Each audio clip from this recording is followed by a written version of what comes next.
കേരളത്തിലെ സാധാരണക്കാരനായ ഒരു കോളേജ് വിദ്യാർത്ഥിയായിരുന്നു അലൻ. എങ്കിലും അവന്റെ സ്വപ്നങ്ങൾ ആകാശത്തോളം വലുതായിരുന്നു. അതൊരു ടെക് സ്റ്റാർട്ടപ്പ് തുടങ്ങുക എന്നതായിരുന്നു.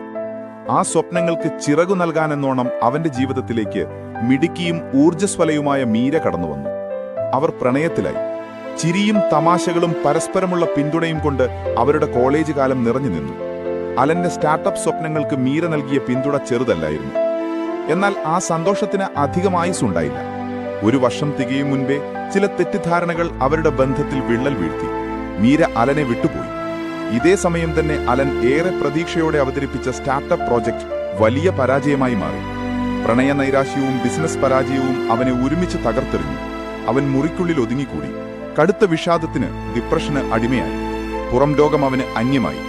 ഒരു ദിവസം രക്ഷപ്പെടാൻ ഒരു വഴിയുമില്ലാതെ മുറിയിൽ തളർന്നിരിക്കുമ്പോൾ അവന്റെ കണ്ണുകൾ മേശപ്പുറത്ത് പൊടിപിടിച്ചു കിടന്ന ഒരു പഴയ നോട്ട്ബുക്കിലുടക്കി. അത് മീരയെ അറിയുന്നതിനു മുൻപ് അവന്റെ ബെസ്റ്റ് ഫ്രണ്ടായിരുന്ന ഹരിയുമായി ചേർന്ന് തങ്ങളുടെ സ്വപ്നങ്ങൾ എഴുതി വച്ച ഡയറിയായിരുന്നു. ആകാംക്ഷയോടെ അത് തുറന്നു.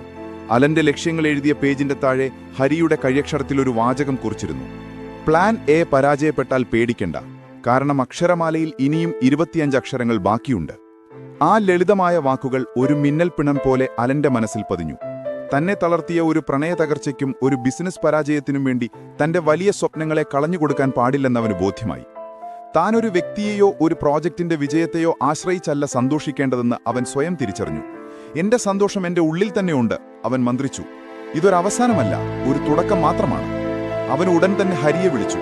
അവന്റെ സഹായത്തോടെ കൗൺസിലിംഗ് നേടി വിഷാദത്തിൽ നിന്ന് പതിയെ പുറത്തുവന്നു.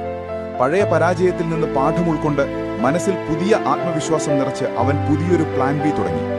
വർഷങ്ങൾക്കിപ്പുറം അലന്റെ പുതിയ സ്റ്റാർട്ടപ്പ് വൻ വിജയമായി. 100 കണക്കിന് ആളുകൾക്ക് ജോലി നൽകുന്ന ഒരു സ്ഥാപനമായി അത് വളർന്നു. ഒരു യുവ സംരംഭകനുള്ള പുരസ്കാരം ഏറ്റെടുക്കാൻ അവൻ വേദിയിൽ കയറി. സദസ്സിലിരുന്ന യുവ വിദ്യാർത്ഥികളെ നോക്കി അവൻ തന്റെ വിജയരഹസ്യം വെളിപ്പെടുത്തി. അവന്റെ വാക്കുകൾ മുഴങ്ങി: ജീവിതത്തിൽ ഒരു ബ്രേക്കപ്പ് ആയാലും ഒരു ഫെയിലിയർ ആയാലും അതൊന്നും നിങ്ങളെ തകർക്കാനുള്ളതല്ല, കൂടുതൽ ശക്തരാവാനുള്ള അവസരമാണ്. നിങ്ങളുടെ ലക്ഷ്യങ്ങളിൽ നിന്ന് ഒരിക്കലും ശ്രദ്ധ മാറ്റരുത്. ഓർക്കുക, അക്ഷരമാലയിൽ ഇനിയും 25 അക്ഷരങ്ങൾ ബാക്കിയുണ്ട്. എഴുന്നേൽക്കൂ, നിങ്ങളുടെ അടുത്ത പ്ലാൻ തുടങ്ങൂ.